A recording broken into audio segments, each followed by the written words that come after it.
So it's been a while. Been a long while, hasn't it? It's good to be back, though. I'm sorry, who is this? I know, what right? Are you doing? Wait, I recognize that fat, hairy face. That must be Anthony.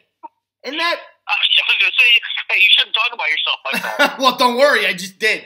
That's all right. Then you got the annoying Chicago one, the one with a baker's dozen heart attacks on the phone.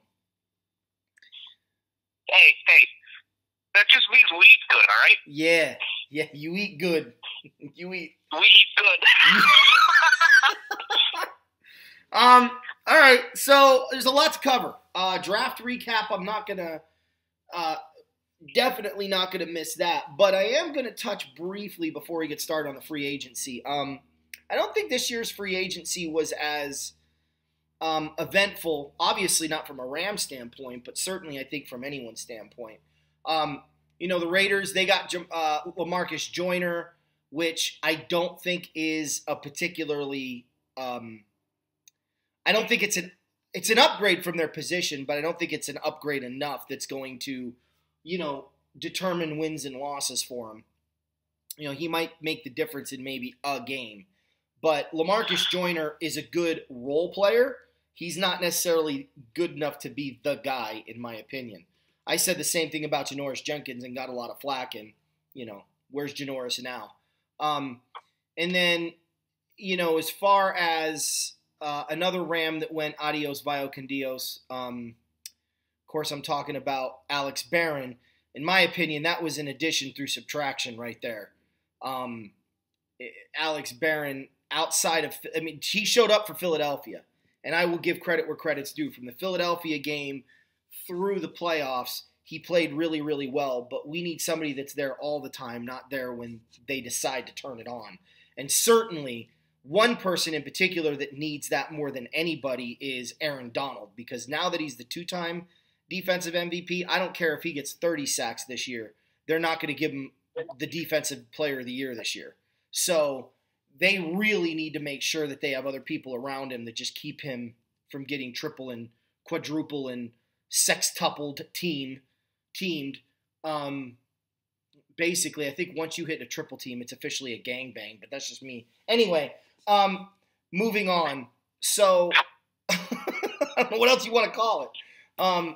But the Rams free agent pickups, and we did do a free agent recap, so I'm just recovering, touching what we covered. Yeah, we did. The last show that we did that I was out there, really it's been probably a week after I left Arizona. We did a show. We did cover a lot of the big name free agents, but as Anthony called it, there's about three waves of free agents. Your top tier, your middle tier, and your bottom tier. Your team filler, roster outer type of free agents, and the second tier never really went through. So there are a lot of good second tier free agents who like Kyra and Matthew, and there were some trades before the draft or during the draft that really are starting to solidify a lot of teams, especially on defense. And we'll get into those, but it's been a while. So there's been a lot of movements since the last time we came live to you guys. And Drew Rosen, where did he end up going? Josh Rosen? Yeah. Yeah, he got traded to Miami on day 2 of the draft. I thought it was the Dolphins. I said Drew. I don't know why I said Drew. Anyway. Yeah, Drew Rosenhaus? What? Yeah, no kidding, right? Flashback to the 90s. Okay. Or the agent. I was thinking of a actor, but anyway, I don't even think his name was Drew Rosen. So I just need to lay off the, gin and tonic. Correct. Even though I'm not drinking gin and tonic, I don't drink gin and tonic, but I'm acting like it. Okay, so the draft itself, pretty much, I'll sum it up. It was, or not the draft, but the free agency. Players, like Eric said, really kind of solidified. It felt like it was a real defensive-focused free agency this year.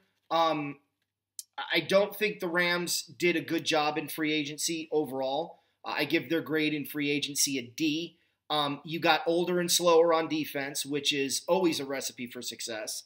And on offense, you didn't address any of the needs that we had going in. Now, Apparently, moving forward, the plan has always been wait till Sullivan and Whitworth go and then move Noteboom and Smith, the center. I think that's his name, the kid from Michigan State. Move them in to replace them. But with Saffold going via free agency, Noteboom, instead of, because he can play both guard and tackle positions, they decided to move him in that spot, and he can learn on the field with the tutelage of Whitworth. So I'm not worried about Noteboom. I'm not even necessarily worried about the Rams center. My concern is beyond our starters and our starters on the right side of the offensive line are my biggest concerns going into this season. I told you guys last year everyone was worried about linebacker. I wasn't worried about linebacker. I was worried about depth. I'm still worried about depth, but I'm also worried about the right side of our offensive line because I think there's enough film to figure out how to beat Blythe and Havenstein now. And that's very, very concerning. But anyway, so for the Rams, I give their overall free agency a D-. I'll go a solid D. I could be nice because I will give them a D because of the draft. And I'll explain that in a minute. But as far as the Bears go, Eric, I'll let you give the Ram and Bear grades. Hold on. Before we get to the Bears, I want to weigh in a little bit on the Rams. To me, what it looks like, you guys got I'll give this to you. You got a quality backup who could come in and run a few drives in case you need it. So just please hope that you don't think Jared Goff goes out long term, that your season's saved by Blake Bortles. I like it with the experienced backup, something that Sean Mannion couldn't give you. Yeah. I do like the fact, and I think he'll also be motivated playing back home, especially where he played college, and that's Clay Matthews. I do like that signing. I'm just glad he's out of our division for, we don't have to see him twice. We get to see him once now, and maybe Kyle Long can put him right on his back or something. I don't know. But I do like the Clay Matthews. I think with Dante Fowler coming back, I know that was your biggest, probably your biggest free agent signing. That's in my eyes, actually. I agree. I agree. That was the one I was most excited about. Yeah, he was. He did really well down the stretch for the Rams, and what they did, we can't let him go. And McVay and front office is like, let's re-sign this guy because he can really help us long term. He'll know the system now, in and out, being here his second year and first full season, or second full season. But a 1 year, $14 million deal, you can't go wrong with that. I mean, that's pretty much a bargain unless you got somebody, unless you got that same type of player for like $10 million less. But those guys don't grow on trees. And Fowler really blossomed in the last half of the 2018 season. So I really like the Fowler signing. I think that was a really smart move, and we all knew that Sue wouldn't be back, and we'll get to where he went. But your first free agent signing, Eric Weddle, I know you weren't the highest on that. No. And I said, watch the draft in case like they draft a safety, and what do? They drafted a safety. So I think it's a good stopgap. I know it's a 2-year deal worth $12.5 million, but I think it's more of a 1-year deal. I'd be surprised if he sees the second year of his deal in a Rams uniform. I just think it's I think it's a good low risk signing. Now, if you started getting burned in the back, deep in the secondary, then it's time to put the rookie in. But I think Weddle's a good quarterback back there, and you need a guy who can hit hard in the secondary, and Weddle has never shied away from doing so. And for the last 2 years, he's missed maybe 1 or 2 games. A lot of people like to think he's injury prone, but he's really not. No. My concern continues to be with him, not his injury, his propensity for injury, because I don't believe he's injury prone. My concern for him is his lack of speed over the last 2 years. I don't personally feel like he's had a really good year, certainly a year worthy of somebody going, yeah, I think he's a top safety since he left San Diego. Right, and let me add on to that as well that his playmaking ability, like he's going to be always in the right position, but the fumble recoveries and the interceptions have been down the last few years. So, and I know that's one of your biggest concerns. Yep. You know, and for Weddle to live up to the contract, you know, he's got to have a handful of interceptions, a handful of fumble recoveries, type of thing. So, you know, if he can get his nose or stick his nose on the ball or whatever, you know, it's gonna be a good signing. But if he doesn't and has like barely any pass deflections and no interceptions, no fumble recoveries, I mean, then it's like, well, I could go out there and make that kind of money and do the same thing. Yeah, for me, what saved the Rams free agency from an F was the Dante Fowler signing and the Blake Bortles signing. I don't care what anyone says, Bortles is an upgrade from Mannion. And a big upgrade from Mannion. I'm talking a 3-game upgrade from Mannion. Mannion's our starter. We don't win a single game. Bortles is our starter. We'll win 3. So, by logic, if Goff goes down for 6 weeks, we should be 3-3 in that time. And you know what? That should be good enough to win you get you in the playoffs. Because ideally, you think in 10 games, your starter should be, and Goff has proven it, he's a 7-6 win guy. I don't think the NFC West is as good as everybody claims it's going to be. Seattle is on a downward spiral into the depths of hell. They don't even, and of course the media doesn't even want to acknowledge it. The 49ers are a joke because I don't care how good this quarterback is, you cannot be as bad as the 49ers have been without Garoppolo. And then be as inconsistent as they were with Garoppolo last year. I know that he won 6 games, but there wasn't a lot of film on him. Now that people are starting to see film on him, the 49ers are going to have to put people around this guy, and they got to protect him. So I haven't been necessarily too thrilled with the 49ers. The Cardinals I'll touch on in a minute. So... Yeah, I'm gonna be a little bit more generous than you, and I'm gonna give the Rams a solid C for their free agent signing. Okay. Well, again, they didn't address the positions of need that they needed to address. So, getting to the Bears, I give the Bears a solid C. I can't give them. Actually, I give them a C minus. I don't even give them a solid C. I give them barely a C. You had money. You had Jordan Howard. You claim that he doesn't fit your system. You had an opportunity to make a move for Le'Veon Bell, and you chose not to, and I'm punishing you for it. Because name me a better system for Le'Veon Bell than your head coach's system right now. Because I don't think you'll find one. Maybe Sean McVay. The Rams. Oh wait, they already have featured backs. Exactly.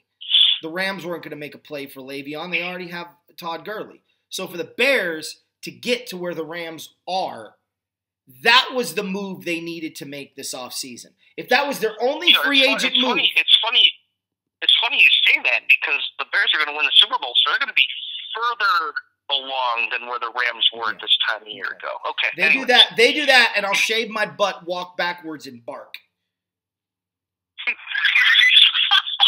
We want video. Yeah.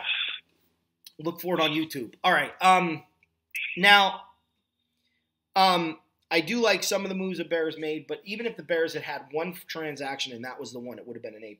But your take on the Bears free agency? Well, I think the Bears, what they did was they filled a lot of gaps where they were weak a year ago.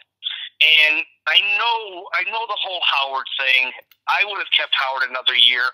Another year in Nagy's system, and he could have done a lot of good, in my opinion. But hence they trade Howard to the Eagles, and then the Eagles draft a running back. So I don't even think that they think that Howard is going to be the guy in Philly. So it'll be interesting to see how he is utilized there. I'll be keeping an eye on that throughout the season, how he is. But the Bears went out and signed Mike Davis. Now, Mike Davis, as all you Ram fans know, was part of a 3-headed monster with Chris Carson and Rashad Penny, for a team who led the league in rushing. So already that Mike Davis can run, and Mike Davis can actually catch the ball a little bit better than Jordan Howard on the backfield. So I'm interested to see how Mike Davis fits the system, and if he takes off running and he does his job, and he does it well, then I'm gonna applaud the signing of Mike Davis. I thought that was a low risk signing, and we'll get to their draft picks because I thought their draft picks were pretty much spot on the whole draft too. Now, the Bears stayed out of the first big wave of free agency. I mean, Le'Veon Bell didn't even sign within the first week. Some of those bigger names, they held out a little bit longer, but there was still a lot of traffic going on in that first week and a half of free agency. But the Bears went out. They got Khalil Mack last year, and they traded for him, and then they gave him a big deal. And they've been signing their own, which has been huge. But when your defensive coordinator leaves for a head coaching gig in Denver, you can expect a couple of your free agent, at least one or two of your free agent defensive players who are now free agents to go to where their former defensive coordinator and now head coach is. And that's exactly what Bryce Callahan did. He left the Bears, went to Denver. Who knows if that's going to be a good signing? But then the Bears signed Buster Skrine to a semi-larger deal than I thought he should have got. And I wasn't a big fan of that deal. He's had concussion issues and other injury issues as well. So I'm curious to see. I know he's going to man the slot, but I might have actually just let Sherrick McManus take that job and try to run with it, and then draft a slot corner, in the draft and let him learn. I thought McManus could do an adequate job. Not as good as Bryce, but Bryce had injury history as well, so that might be why the Bears let him go. A 1 year, $3.5 million deal for Clinton Dix. I was high on Clinton Dix when he came out of the draft, coming out of Alabama. But when you sign Clinton Dix to 1 year, $3.5 million, and then you see your boy Adrian Amos sign with Green Bay for 3 years and like 20-something million, you got a steal. You're like, oh well, I'll trade $17 million and 2 less years for a guy who has proven that he can already play in the NFC North. And I'm not saying Amos can't do that, but I think both Clinton Dix and Amos just basically switching jerseys and switching houses. I thought that was an interesting signing by the Bears, and again, very, very low value. So if he puts everything into it, and Eddie Jackson and him are tanks back there, by all means, I'll sign Clinton Dix to another 2 year, $15 million deal. It'd be great. The signing that I like the best was a guy who torched the Bears twice last year in the same game for a kickoff return for a touchdown and a punt return for a touchdown.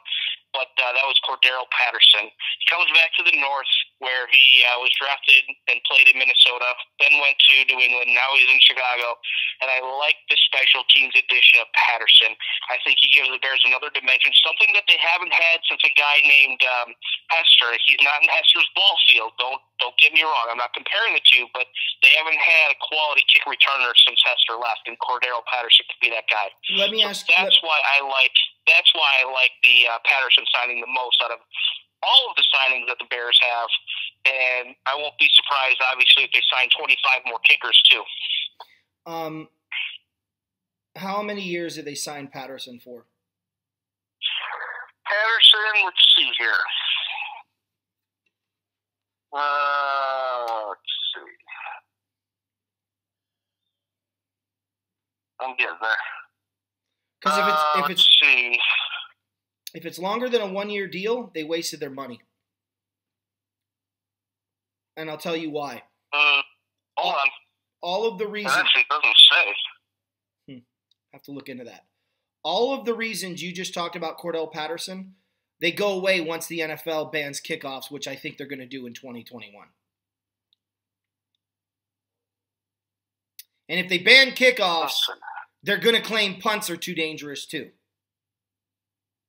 So, he better find a way to catch the football out of the backfield or catch the football as a wide receiver. And I say out of the backfield because the Patriots did a lot with him, in shotgun formation next to Tom Brady from time to time, or motion him over, and he's behind the line of scrimmage, so I count that in the backfield. I want to move on to the draft. two of our three are the same. So I'm going to take one. You'll take the other. I'm going to go first. And then I'll let you go, and then I'll go, and then you can take us home. Because I don't see a reason in us both talking about the same team from scratch. Jump in here, okay? So I'm going to say this again in case people don't know. I fully am aware that what I'm about to say means I have a bias towards this particular person.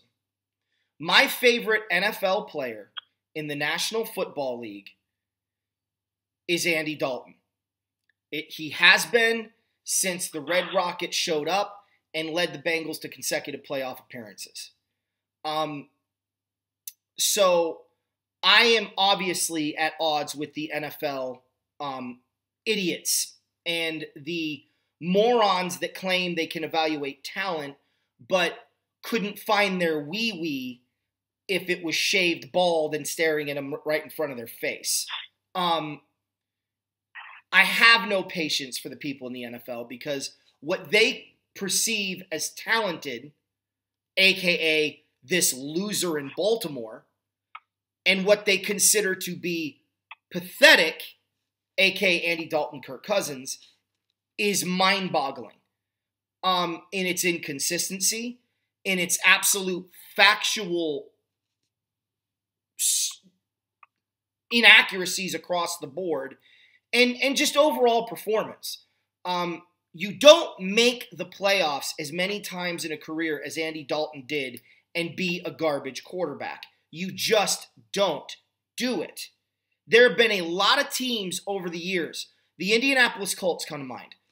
In 88, 89, and 90, the Colts had it all except quarterback, and they never made the playoffs. They made the playoffs once, and that was in 87, and that was a strike-shortened season, and Trudeau got hot, while the other quarterbacks faltered because of the inconsistencies of the year. Okay? You can have a good football team, but if you don't have a signal caller under center, it's difficult to make the playoffs. You can be an inaccurate football team, a.k.a. the Rams in 85 with Dieter Brock, or Jeff Kemp in 84, okay, and 83, or the 49ers in 86 with Jeff Kemp. You can have a great, if you have an okay signal caller, okay, and a great team around him, you'll make the playoffs. But if you have a great quarterback and garbage around you, now I'll give you an example of this scenario, okay? You're laughing. Are you laughing, E? Inside I am. Okay. I'll give you an example of a team that had a really good quarterback that couldn't win a playoff game, or couldn't get to the playoffs to save their lives, okay? And I'm talking about, I just lost it. I'm talking about the 80s. Give me a minute. The Jets, Ken O'Brien. Ken O'Brien, he made the playoffs in 85 and 86, and that was it.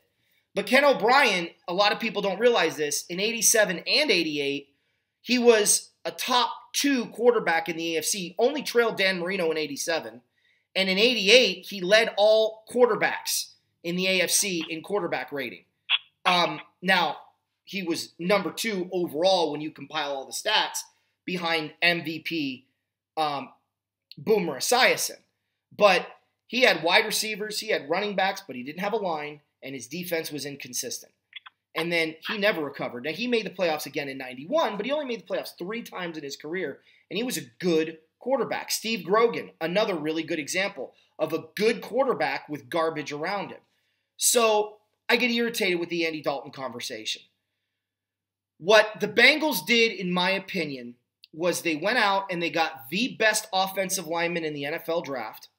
They got one of the top tight ends in this year's draft, and they got a first-round talent in the 3rd round in linebacker Jermaine Pratt from North Carolina State, and they got a backup quarterback in the 4th round, a guy that can learn under Dalton and eventually replace Andy from North Carolina State as well, Ryan Finley, although I don't think he's necessarily going to be the starter. They may find somebody between then and there, but he's certainly somebody that could be a competent backup like an A.J. McCarron. And then in the 4th round, they got a second-round talent in offensive lineman Michael Jordan, a guard. And then, to make matters even better, in the 6th round, they got Rodney Anderson, the running back from Oklahoma, who I was shocked that he went as late as he did. I thought for sure he was going to be a third. To be honest with you, I'll give you an example on how high I am on Rodney Anderson. I'm actually pissed that the Rams chose Henderson from Memphis over this kid. Because this kid's got all kinds of ability. He's Todd Gurley Jr., minus the power. But the Rams decided to go with Henderson. And then this kid drops all the way to the 6th round. I mean, even in the 7th round, Jordan Brown from South Dakota State, I love these small colleges because these kids always turn out to be incredible athletes and can really help the football team. Let's say all Jordan Brown does is make the nickelback position and plays as well as Nickel Roby-Coleman. Do you not think the Bengal Nation would take that? I don't think there's anybody in the country that wouldn't be like, yes, please. So, you go up and down there, and I mean, I didn't even really touch on Wren from Arizona State, who I'm very familiar with, and he's a good athletic defensive tackle. I think the Bengals not only set themselves up to be successful immediately, but gave Andy Dalton the protection at the 2 key positions that he desperately needed and got, in my opinion, 2 of the top 25 offensive linemen in all of college football. Put that check in your box. You've officially accomplished that goal. Certainly did better at drafting linemen than the LA Rams did, and better than drafting offensive linemen, better than anybody in the NFL, in my opinion. The other thing to keep in mind with Andy Dalton is, what has Andy Dalton never had? His head coach has always been what? A defensive genius, not an offensive-minded individual. I'm very curious to see what Zach Taylor is going to do with Andy Dalton. Do I think Andy Dalton's going to have a renaissance year? I do. Not because of Zach Taylor, because of the talent that they brought in. I do think Zach Taylor can help with that process, but I don't think Zach Taylor is going to be the reason that process took place. The reason that process took place is Jonah Williams, Drew Sample, and Michael Jordan. That's going to be the reason, and throw in Rodney Anderson. Plus you've got Mixon. Plus you've got Eifert returning. You've got A.J. Green on the outside. The Bengals are loaded in all the right places. This team was carried by their defense a year ago. Addition through subtraction, because I don't believe Burfett is back in Cincinnati. He's not. He signed a 1-year deal with Oakland. That's what I thought, which is where he belongs, actually. That's actually a really good fit. But keep in mind, too, the Bengals are one of the few organizations that have a really good track record of drafting playmakers from Arizona State on defense. David Fulcher, Burfett being another one. There's a couple others in their history that they went out and got that were playmakers. McNeil, who was a nickel corner that did really, really well during the Bengals' lean years. In fact, he did so well that the Rams went and got him, Ryan McNeil. But the Rams were pathetic too, so it didn't really matter. Just keep these things in mind moving forward. I think the Bengals, in my opinion, hands down, were the number 1 team in this year's draft as far as how they drafted. Eric, do you want to make any comments about Cincinnati? Yeah, listen, see, I love the Jonah Williams pick again. How many times have I mentioned that when you select an offensive lineman top tier the first round, it's not a sexy pick, but you know what? It keeps your quarterback upright. And that'll win you a couple extra games. And giving your quarterback time, that's what they need. Time to read the defense, time to get the ball out to their playmakers and whatnot. And, I mean, Alabama offensive linemen these days is like Nebraska offensive linemen back in the 80s and early 90s. Yep. Okay, when they were just those big boys, they pushed you all over the field. They didn't care if they knocked you down and sat on top of you. You weren't getting up and you weren't getting around them. And that's what Alabama does now. And that's why their run game is so successful. That's why their quarterbacks, they may not be big names, but even though Tua is making a name for himself, And Hurts made a name for himself as well. And those are just a couple of quarterbacks that were just presently there. Which Hurts isn't. He's in Oklahoma now, but that's why they had time. That's why they were able to make great plays. And when you can get yourself an Alabama offensive lineman, I mean, you're in pretty good shape. The one other draft pick I liked, and I think it's very underrated, 6th round pick, first pick in the 6th round that they had, Travion Williams, running back from Texas A&M. I thought that was a great grab at that location for the Bengals. I think he can add a little bit to special teams, and if Mixon gets hurt for any reason, that Travion Williams can step right in there and take on the workload and be the guy that they want him to be. I'm not saying that Mixon is short-lived in Cincinnati, but I really like that pick, especially for the value that they got at that. Yeah. All right. Who is your number one team? All right. So my number one team, actually, I'm going off track here for a little bit. I'm probably going to get the biggest eye roll you've ever had, but I got to give the Patriots their due with this draft. I love the last pick in the first round. Maybe I'm biased just a little bit, but they could have got a better player at the end of the first round in Arizona State wide receiver N'Keal Harry. The Patriots, need some more weapons with Gronkowski retiring. They lost Cordero Patterson in free agency. N'Keal Harry can go up and get them with the best of them. We've seen it time and time again the past 2 seasons at ASU, especially last season as well. Like he's got great hands. He goes out and he makes plays, and there's not a better quarterback that he could be with than Tom Brady. Now he doesn't have to have N'Keal Harry go long all the time. Just be that intermediate route and whatnot. But he's going to provide immediate dividends for that Patriots offense as they look to find a new identity with no Gronkowski there now. The other pick that I really like was in the 3rd round, Chase Winovich, outside linebacker from Michigan. I watch this kid a lot because Big Ten games are on all the time out where I live. And, whether it's ABC or Fox or the Big Ten Network or whoever the heck they're playing, Chase Winovich is all over the field. You could say he's got a nose for the football because that's exactly what he does. He has imposed his will on a lot of teams, whether that's Rutgers or Maryland or Wisconsin or Penn State. Like he is all over the field. Doesn't matter how good the competition is, how good or bad the offense is that he's going up against. But he can make plays. He reminds me of a very young Clay Matthews. Clay Matthews was able to rush the passer. Winovich is more of a playmaker. He'll rush the passer when he needs to, but he's going to stay back and he's gonna run that running back down. He's not gonna let him get past the line of scrimmage. And Matthews did that for a little bit, but he's also gonna get off his blocks, and he's also going to be able to cover a tight end or even a slot wide receiver if he needs to. He is that quick off his feet. Somehow, some way, Michigan has a lot of great defenders. And Chase is probably one of the best I've seen in the last 5 years coming out of Michigan. And that's saying a lot. I'm not the biggest Michigan fan, and I saw what Ohio State did to that Michigan defense, but obviously that wasn't all on Chase. That was Michigan's defense. So, Harbaugh or whoever else you want to put the blame on. But I thought getting him, he was like, to me, I think they replaced like a Shea McClellan when the Bears drafted Shea McClellan out of Boise State, and then they let him go after 4 years.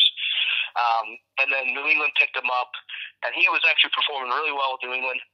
This is a step up from when New England got Shea McClellan. And again, I like the Chase Winovich draft. The next pick in the 3rd round, 10 picks later, Damian Harris, running back out of Alabama. Man, seriously, they need another running back coming out of Alabama. How many do they have? They have a ton. I mean, Oakland got one with the 24th pick, and now the Patriots are getting one in the 3rd round, and damn, Alabama running backs. Like, you put them in the right system, and dude, they're running. Look at Mark Ingram. Yeah. And he's just been running ever since with New Orleans, and now he's signed with Baltimore. So, yep. I mean, I don't know how the Patriots do it, man. They got a great scouting system. The next pick, their last pick in the 4th round. Are you going to go over every one of their picks? No. These are the ones I like, and I got one more after this.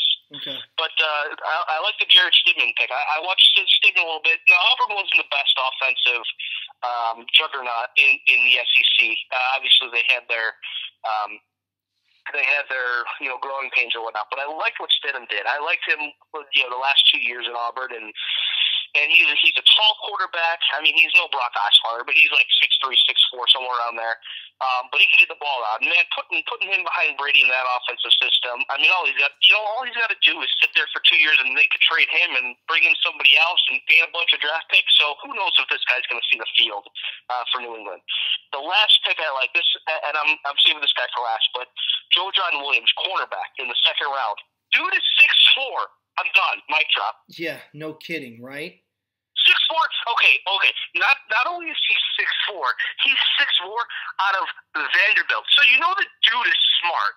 Now, he dropped to the 2nd round because his 40 time was like 4.6. But give me a freaking break. Like, put him in, he was just run cover 2 with him. You could do that. You know what? See how he is catching the ball too. And you can have a 6'4" wide receiver on your hands. Well, I like the idea. If I'm a head coach in the NFL, and this is one thing I am going to try to do with the school that I'm coaching at now, my basketball players, my tallest kids, I'm not putting them at wide receiver. I'm putting them at corner because they're instant. You catch the ball as a corner, 50% of the time, it's a touchdown. There's no one in front of you. So, because everyone's running the opposite direction. I want to get to the team that I thought I put at number 2. And before I go any further, I really like this team's first 2 picks. But their best picks, in my opinion, occurred in rounds 4, rounds 5, and round 7. And then I'll get to their first round picks. So Wes Martin out of Indiana, he's a guard. Eric, you saw a lot of Big 16 games. I refuse to call it the Big 10. There's 16 teams in that conference. You saw a lot of Big 16 games, and you saw this kid, I'm sure, a lot, this Wes Martin from Indiana. How much of just a nasty, put you on your back and lay on you type of football player is he? I apologize. I didn't hear what team you were talking about. I'm talking about the Redskins. Oh, the Redskins. Okay. Yeah, I did see some Indiana games, especially when they were on any type of like national broadcast, and that would be the only guy on Indiana they would really highlight would be Wes Martin because of how big he is, how strong he is, how he was able to just swallow everybody up. Keep in mind they had average running backs that rushed for near or at 1,000 yards because of the interior offensive line in Indiana. And Wes Martin was the only senior of the bunch, and hands down was the best one of the bunch in my opinion. Now, being an Alabama fan, I'm a huge fan of Ross Pierschbacher, the center. He isn't – I don't like him as much as the kid that went to Indianapolis a few years ago, but what I like about him is – what Eric talked about with the other Alabama offensive linemen. They're like the old school Nebraska linemen. They take pleasure in putting you down on your back and then going on to the next level. And Washington last year was so depleted on offensive line that they actually had to go off the streets and bring people in. And you bring in a new quarterback on a couple of fronts, one through free agency and one through draft. You need to make sure that you protect them. And there's no, in my opinion, outside of the importance on a football field, left tackle, guards, and your center. Everything else isn't as important. And then quarterback and running back if you're going to be a running team, or quarterback and tight end or wide receiver if you're a passing team. You've got to have a playmaker at one of the positions depending on what type of system you run. So the Redskins, to bolster that interior offensive line, did an amazing job. Now, you talk about a tackling machine. Cole Holcomb from North Carolina is unbelievable. The kid makes tackles. He's sideline to sideline. He's a younger and better version, in my opinion, of Ryan Carringer. And then the other one that I want to talk about in the late round is Jimmy Moreland. Now, I watched a lot of Maine games this year, and Maine made all the way to the Final Four, and I was really excited.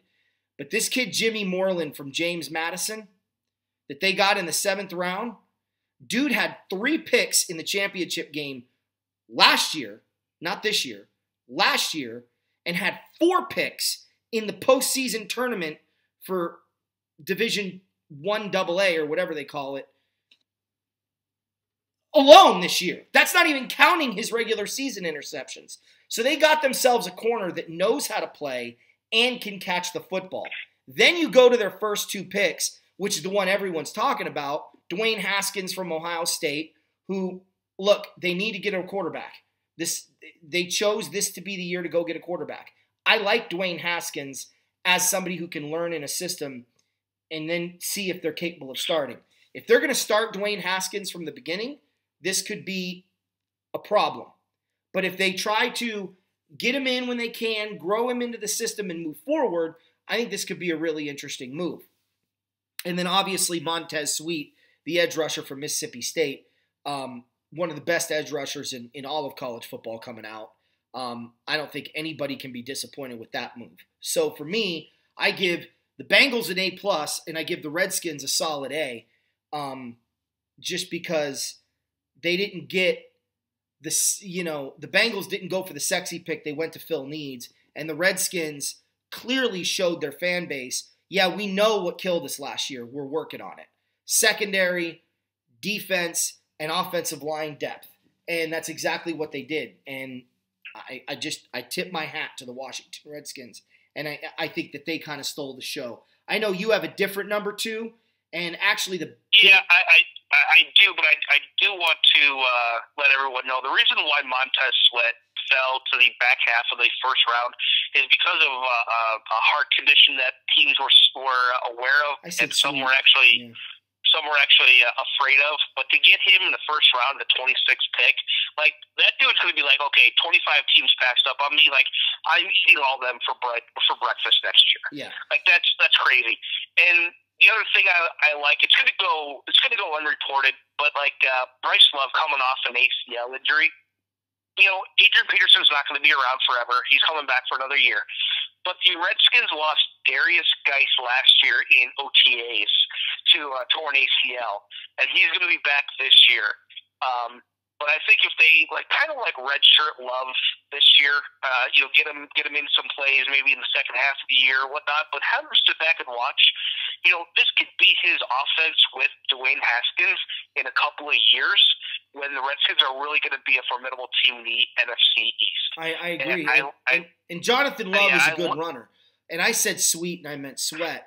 But don't forget, too, the fact that they drafted an Ohio State wide receiver, I think they did that specifically for comfortability purposes for Haskins. I wouldn't put that past the Redskins to do that. And sometimes it works out well. Like you already have that connection, that chemistry, so why not? Right. Okay, so who's your number 2? Okay. Because they were my number 2. 2. I just did my number 3 because we have the same number 2. My number 2, actually, I'm going a little bit different again. My number 2 is the Atlanta Falcons. Oh. And the Atlanta Falcons took 2 offensive linemen with their first 2 picks. Now, I thought they were going to be able to get defensive lineman Ed Oliver with their first pick at 14, but the Bills took him, I believe, 9th overall or something like that, somewhere in the top 10. But because Grady Jarrett was on a franchise tag, I thought that would have been perfect for them to get Ed Oliver from Houston, and then let Jarrett walk next year after this coming up season, and then they have Oliver and save a whole bunch of money and stuff like that. But they didn't because Buffalo took him. So instead, they're like, you know what? We need to protect Matt Ryan. So let's go get Chris Lindstrom, guard out of Boston College, and then let's go get the second best offensive lineman out of Washington, because the first best offensive lineman, who is semi-injury prone, but when he's healthy, he's a beast. So he came out the number one offensive lineman went back to school for a year to kind of reevaluate his draft status and possibly being a first round higher or in the top half of the first round next year. But they went out and got Caleb McGarry out of Washington, another offensive tackle. And I think with these two guys, how their wingspan, their size in itself is going to give Matt Ryan and Devontae Freeman a lot of time to get their reads down. And I know putting two rookie offensive linemen, to start out in your offensive line isn't the greatest, but they can learn and grow together, which actually makes it better long term than it does short term. I just like the two offensive linemen picks in the first round. The other pick that I really like, he sat behind James Conner at Pittsburgh, but their other running back, who had a really good year, his last year in college, Kadre Allison out of Pittsburgh. The guy can run. I wouldn't be surprised if halfway through the year he takes over for Freeman, but I think it's Allison's job once Freeman is gone. And you can turn out running backs. It's the one position in the NFL you can just keep turning and turning and turning, and a lot of people don't. A lot of people don't mind because you want to get that fresh. You want to get everything you can out of running back, let him go, and bring in a new one. I just think that the Falcons had a really good draft, and I give the Patriots an A-, and I give the Falcons a B+. Well, I give the Browns a solid A as well. I'm not going to go into the Browns because we're short on time, but I thought you were going to take Cleveland, which is why I left them off and jumped to my number 3. But I actually think the Bengals and Browns are pretty equal in their draft status as far as what they did to improve their football team. And I'm looking forward to that Ohio rivalry going full-blown supersonic in the next couple of years. But, so I don't want to leave out the Browns. I'm not going to touch on the draft picks because we're short on time. I want to get to... Getting Greedy Williams where they did was such a steal. Like, I couldn't believe he dropped to the second round where he did. But, yeah, that was huge for Cleveland. Plus, their first-round pick was spent on acquiring Odell Beckham Jr. So, I mean, the Browns have had a very busy and productive offseason. They have, indeed, and they're only going to be better.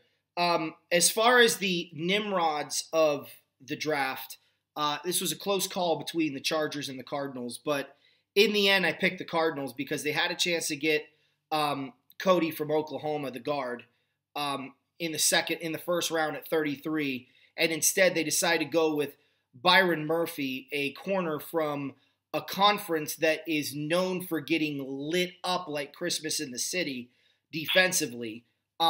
He's a good corner, but he's no replacement for AP. And considering that last year your offensive line resembled Casper the Ghost because they were just completely transparent. You could walk right through their offensive line and get to the quarterback. And now they've got Kyler Murphy. So they spent now back. This is getting like the Detroit Lions, where every year the Lions drafted a wide receiver. I think every year the Cardinals are going to go for a quarterback. This quarterback is probably going to be in baseball soon. I'm predicting that 3 years into his career, he's either going to switch over to Major League Baseball if he hasn't already, or he's just going to quit football altogether. Because I don't believe that the passion and the love is there. And dual athletes are tough, and there's a reason most dual athletes have never gone number 1 overall. The only 2 exceptions to that rule are Bo Jackson and Deion Sanders. Now, if anybody thinks that Kyler Murphy is that level of talent, please be the general manager for the San Francisco 49ers or for the New England Patriots. They need you. We all need you to be there because it will be nice to see those teams suck every year, okay? He wasn't a top 5 pick. And the Cardinals, I understand why they did it because it's who their head coach wanted, and you brought in a new head coach, and you need to give him his players, but it's what they did behind it. So, yes, I don't necessarily question getting him number 1 overall if he was your quarterback.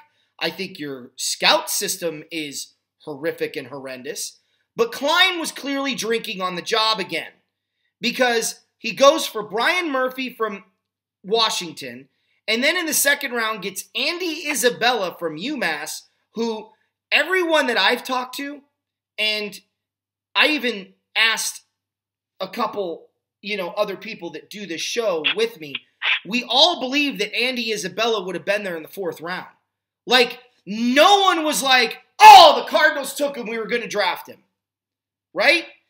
Then they get Zachary Allen from Boston College, and y'all back east know this better than me, but I follow BC football. He is not a pass rusher. He's not lighting the world up in quarterback sacks. Then they finally get somebody decent in Hakeem Butler in the fourth round and Deontay Thompson from Alabama. But then after that, Keyshawn Johnson from Fresno State, who's not very good. They got Lamont Gallard from Georgia, which he's a good center, but he's got a lot of flaws. Mainly, he struggles with quick interior defensive linemen. That's why Alabama was able to beat him twice in 3 years, or 3 times in 3 years, or 3 times in 2 years. He struggles with pass protection, and you drafted a quarterback number 1. Then they went after Joshua Miles from Morgan State. Look, I watch a lot of D1 AA football, okay? So you can doubt me on this all you want. Joshua Miles is another one of those kids that could be very good with time. But who's going to teach him in Arizona? Because they don't have a Whitworth, right? They don't have a Nate Soldier like the Giants do. There's nobody here to groom this kid, which then leads you to believe, are they going to really try and throw him into the fire? Because if they do that, he's going to flame out and bust. He needs time to learn the system because he is a big guy and he is athletic, but he has a lot of flaws. And then, you're drafted somebody from Temple for the second time in 3 years. You need to have your head examined because Temple's a garbage program that doesn't produce NFL talent and never has or rarely has. And then finally, Caleb Wilson from UCLA. Trade out. If that's going to be your decision, if that's all you've got left on your board, trade it. Get some picks for next year. So, I look at the Cardinals and there's only 2 picks I like. And the rest of it, I'm just looking at it going, okay. Byron Murphy from Washington, I was so worried the Rams are going to try and get him because I think he's such an overrated corner. He's tall, he's lanky, but he's susceptible to athletic wide receivers and strong wide receivers. And like I said, you don't draft defense in the Pac-12 or the Big Ten or the Big 12 Conference or whatever they call it where Oklahoma is. You're an idiot if you're drafting defensive players from those conferences. They don't play defense very well. Now, I know Washington had a good year. I know that he had a good year, but you have to look at who he was up against. N'Keem Harry, the kid from Arizona State that you were talking about, Eric, he burned him. Yeah. He burned him all day long in that game. So, when he went up against NFL talent, where was the productivity? So I just think the Cardinals, Klein was drinking on the job because they literally missed on every pick but 2. Your take.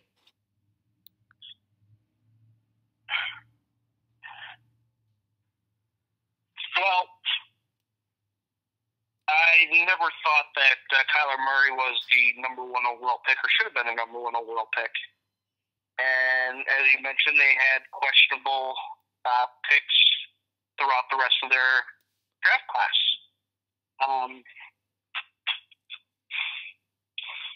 The one pick that I like the most is their wide receiver, Hakeem Butler out of Iowa State. Yeah. I see him being played out here, and it's a good wide receiver to get. But again, you could have got him, you probably could have went up got him in the 3rd round and Isabella, as you mentioned, in the 4th round if you wanted to take back-to-back wide receivers. They took 3 wide receivers in their draft in the 2nd, 4th, and 6th, but they also had a ton of picks. So, a UMass wide receiver, really, but it is what it is. Their whole draft actually is based on what Kyler Murray does. If everybody else can help out and be beneficial, then okay, great. But nobody screams off the board. I mean, outside of Hakeem Butler and Kyler Murray, Deontay Thompson, safety out of Alabama, good pick. He could be a playmaker. I know they're looking for somebody to replace. Finally, somebody to replace Matthew, and I know Matthew wasn't there last year, but it sometimes takes a year or two to find the right guy after you trade him, or let him go, or walk, or whatever. So, he could be solid back there for 5 to 10 years when he stays healthy, type of thing. But the Cardinals had a kind of mad draft. Well, and the thing for me is, even if Kyler Murray does his job, does anybody believe Danny Isabella is going to get wide open against NFL talented corners? Does anybody believe that this kid Kyler Murray can do it with no offensive line? Okay, read option takes time. In the NFL, that's the one commodity you don't have. Agreed? Agreed, especially with the Cardinals with Kingsbury as your head coach now. Yeah, it's going to be insane. Listen, I want to cover the Bears first, and then the Rams last, because I know a lot of people are wanting me to talk about the Rams, but I got to talk about the Bears. I got to say, the one thing I was disappointed in with Chicago was I like the Calvin Ridley draft pick from Georgia. Riley Ridley. It says Calvin Ridley. Riley Ridley. Wow, they screwed up. I'm looking on the NFL app. I know it's Calvin's younger brother. Yeah, I know that. It says Calvin Ridley, but whatever. I like him.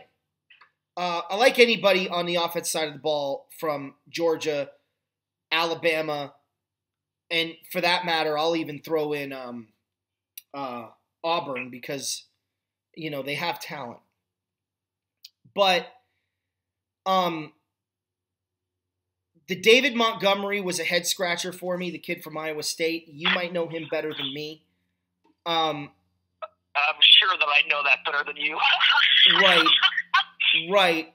Duke Shelby from Kansas State, I really liked that pick. But then they went after Kareth White from Florida Atlantic, and I'm like, okay, so you obviously didn't think David Montgomery was a good pick because you went and got another running back later on. And don't tell me that they did it for depth purposes when you already have 2 good running backs in Chicago as it is. And you're not going to use 4. Sorry, you're not. Then they got Steven Denmark from Valdosta State. He's a lanky kid. He's tall.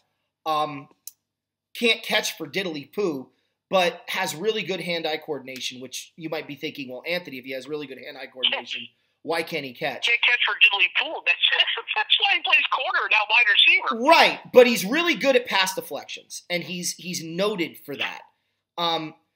New Hampshire played Valdosta State this year, and I actually watched that game because if New Hampshire didn't win, Maine was going to win the conference, which New Hampshire didn't win. And even though it was mid-year and it didn't officially give Maine the conference title, New Hampshire was their biggest threat because they always beat us. And if they could get to 5 losses at the 8-week point, I knew that New Hampshire wasn't going to be a problem. This kid had 5 pass deflections in that game. Now, 3 of them he should have caught, but he got in really good position. So I look at the Bears pick and I'm like, I give them a C. I like 3 of their 6 picks, or 3 of their 5 picks, but I don't love the Steven Denmark move. I like it. So, I give the Bears a solid C+. Does anybody really love 7th-round picks, though? No. They love them if somebody falls dramatically or they trade it. If the Bears traded this pick for more picks next year, I would love this move. And I'd give the Bears probably a B-. But they drafted, and they didn't waste it. But but it's a combination of their 7th round picks because, like I said, getting this kid from Florida Atlantic, White, the running back, it's like, okay, you obviously didn't have a plan going into the 7th round. And I don't like it when teams are unprepared. Go. Well, I give the Bears a solid B. I'm not with all the other draft experts who are giving the Bears grade a higher either. And I use the term experts very, very loosely, if you know what I mean. It's like a tooth about to wiggle out on its own because it's been there so long. Yeah. But I love the David Montgomery pick. Dude has great vision. He can catch on the backfield, something the Bears really want. He's a shade over 220 as far as weight goes. But he ran against some tough Big 12 teams. I don't want to say defenses because some teams do play defense. You know, not your Oklahoma, not your West Virginia, but there's some out there. He goes against his own defense all the time, and Iowa State's defense is pretty good. But I just with your first pick in the 3rd round, 73rd overall, and you hit a home run with David Montgomery, I mean, the Bears could have just traded all the rest of their draft capital for next year, and they could have called it a day, and I'd have been fine with it. But they did what they did. For some reason, Ryan Pace has an affinity with players from Georgia. He drafted Leonard Floyd, loves Roquan Smith, and they go out and draft Riley Ridley. And